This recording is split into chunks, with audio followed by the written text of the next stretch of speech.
establish life on another planet in the solar system, just in case something goes wrong with Earth. There could be either a natural or man-made disaster that knocks the technology level below that which is possible, where it is possible to travel to another planet. Here's the thing. Do you think that they would want us to know about aliens? Honestly, I think I would know if there were aliens. I would hope so. That's why I'm asking you. No, nor are we seeing signals from any other solar system or anything like that. There are a lot of aliens, and they're equally terrifying. I mean, maybe there are aliens, but they're being pretty shy. How much time before there's regular travel back and forth to Mars? Could you? Yes. We have alien on Earth. Well, digital superintelligence will be like an alien.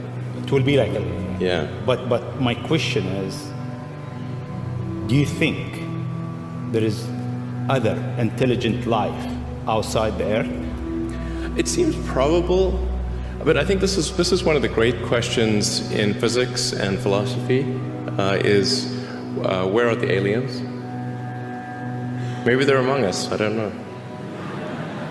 Some people think I'm an alien. Not true. Not true. But maybe we are alien. Of course I'd say maybe that, we are alien, Alan. I mean, if you look at this part of the world, they believe that human beings are not from Earth. They came from somewhere else. Eve and Adam came from somewhere else. Enough to realize it. But I can do some back-of-the-envelope calculations, and any advanced alien civilization that was at all interested in populating the galaxy, even without exceeding the speed of light, even if you're only moving at, say, 10 or 20% of the speed of light, you could populate the entire galaxy in, let's say, 10 million years. Maybe 20 million years max. This is nothing, in the grand scheme of things. The battery's going to last about 12 hours from launch, roughly. After that, it's just going to be out there in deep space for maybe millions or billions of years, who knows.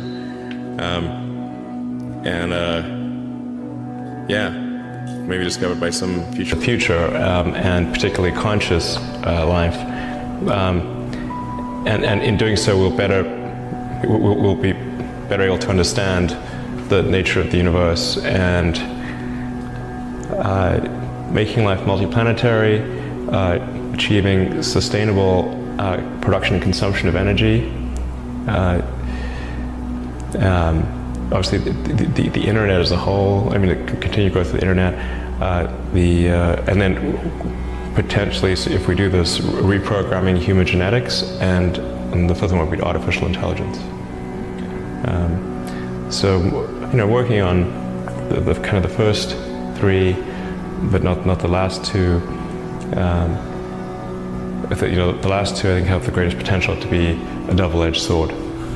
So when you call artificial intelligence a double-edged sword, can you talk a bit about the positive edge first? What do you see as the best? In areas that are currently beyond human intelligence, or at least for now beyond human intelligence, I think we could probably solve them in the long term, such as the classic sort of curing cancer and addressing diseases of aging, Alzheimer's, and all these things. So there's insert various intractable problems to human intelligence, or currently what seem to be intractable problems, and then if you had something that was way smarter, it could solve those problems. And turning to the negative edge, well, I think it's best to prepare for to try to prevent a negative circumstance from occurring than to wait for it to occur and then be reactive. So, and this is a case where the range of negative outcomes some of them are quite severe. So it's not clear where is the issue. as the algorithms and the hardware improve, that digital intelligence will exceed biological intelligence by a substantial margin. It's obvious. When you say that we'll exceed human intelligence, at some point soon, the machine's going to be smart, not just smarter, like exponentially smarter than any of us. Ensuring that the advent of AI is good, or at least we try to make it good, seems like a smart move. But we're way behind on that. Yes, we're not paying attention. We worry more about what name somebody called someone else than whether AI will destroy humanity. We're like children in a playground. This could be a huge problem for society. What are the scenarios that scare you most? Humanity really is not evolved to think of existential threats in general. We're evolved to think about things that are very close to us, near term, to be upset with other humans and not to really destroy the habitat of primates.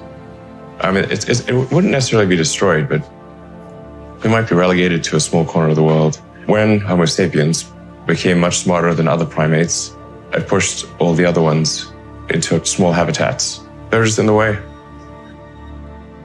You could make a swarm of assassin drones for very little money by just taking the Face ID chip that's used in cell phones and having a small explosive charge and a standard drone, and have them just do a grid sweep of the building until they find the person they're looking for, ram into them and explode. You can do that right now. No new technology is needed right now. Probably a bigger risk than being hunted down by a drone is that AI would be used to make incredibly effective propaganda that would not seem like propaganda. So these are deep fakes. Yeah, influence. AI is unequivocally something that has potential to be dangerous to the public.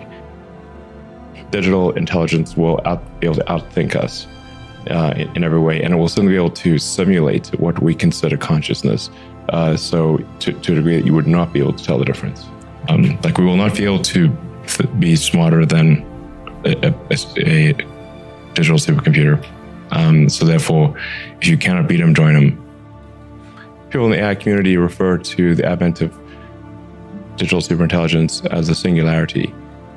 That is not to say that it is good or bad, but that it is very difficult to predict what will happen after that point, and that there's some probability it will be bad, some probability it will be good. We obviously want to affect that probability and have it be more good than bad. The point at which we have digital superintelligence, that's when we pass the... You have a machine extension of yourself in the form of your phone and your computer and all your applications. You are already superhuman. But by far, you have more power, more capability than the President of the United States had 30 years ago. If you have an internet link, you have an oracle of wisdom. You can communicate to millions of people. You can communicate to the rest of Earth instantly. I mean, these are magical powers that didn't exist not that long ago. So everyone is already superhuman and a cyborg. The limitation is one of bandwidth. So we're bandwidth constrained, particularly on output.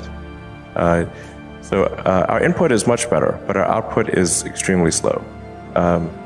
If you want to be generous, you could say maybe it's a few hundred bits per second or a kilobit or something like that output. The way we output is like we have our little meat sticks that we move so that we would look at and conclude is good, most likely, is we have to solve that bandwidth constraint with a direct neural interface. I think a high bandwidth interface to the cortex, so that we can have a digital tertiary layer that's more fully symbiotic with the rest of us. Like we've got the cortex and the limbic system, which seem to work together pretty well. They've got good bandwidth, whereas the bandwidth to our digital tertiary layer is weak. So I think if we can solve that bandwidth issue, and then AI can be widely available. The AI, the analogy to nuclear bombing is not exactly correct. It's not as though it's going to explode and create a mushroom cloud. It's more like if there were just a few people that had it, they would be able to, and and everyone would have it. So it would be sort of still a relatively even playing field. In fact, it would be probably more egalitarian than today. I think we should try to take the set of actions that are most likely to make the future good for humanity. I'm pro-human. And my faith in humanity has been a little shaken this year, but I'm still pro-humanity. We headed towards digital superintelligence that far exceeds any human. I think it's very obvious. You know, we're really playing a crazy game here with the atmosphere and the oceans. We're taking vast amounts of carbon from deep underground and putting this in the atmosphere. This is crazy. We should not do this. It's very dangerous. So we should accelerate the transition to sustainable energy, atmosphere and oceans. This is an insane experiment. This is the dumbest experiment in human history. Why are we doing this? It's crazy. Carbon that is circulating through the environment. So it's going into the air, being absorbed by, and then getting absorbed by plants and animals, and then getting back into the air. And this carbon is just circulating on the surface. And this is fine, and it's been doing that for millions, hundreds of millions of years.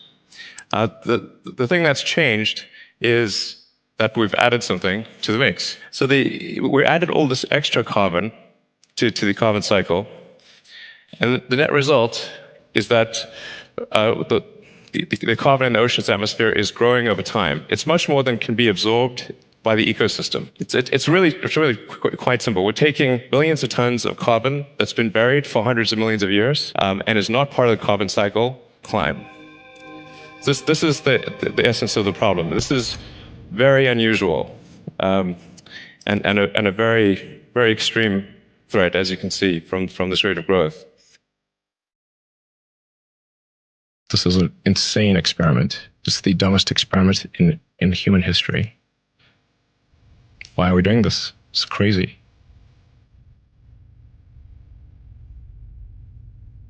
So the way I look at the CO2 thing is that we're running an experiment, which is to see what the CO2 capacity of the oceans and atmosphere is before Earth gets cooked.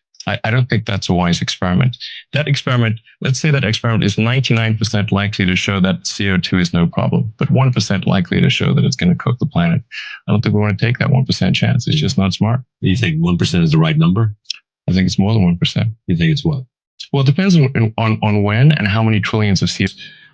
You know, how can one argue against that? Because to argue for it is to say that we'll eventually run out of energy and die. I mean, or civilization will collapse. So obviously, we must find ways to produce energy in a renewable manner. The question is just how hard we should try, what pace we should go at it. And I think logically we should go as fast as we can because since we know we have to get there eventually, it's better to get to a renewable future, a sustainable future sooner rather than later. Get there before we do the environmental damage, not after. And even if one could say that well, maybe there isn't that much environmental damage. To play the devil's advocate, maybe the environmental damage, maybe it won't be that bad. Why take the chance? So I think it's very important that we take action today to recognize that we are making a very significant change to the chemical constituent. It's not as though I mean, it's like the scientists all say that these bad things are going to happen. It's like 97%. So like say, well, to your grandkids, your kids, like, well, did nobody tell you? No, it's like, no, everyone was telling us. Okay, so why didn't you do anything? What's the answer? I think there are really two fundamental paths. History is going to bifurcate along two directions. One path is we stay on Earth forever, and then there will be some eventual extinction event. I don't have an immediate doomsday prophecy, but it's eventually, history suggests there will be some doomsday event. The alternative is to become a spacefaring civilization and a multi-planet species, which I hope you would agree that is the right way to go. So you would start with Mars, build bases on Mars, then use Mars to jump off to all these other planets, set up places there, and over thousands of years easily.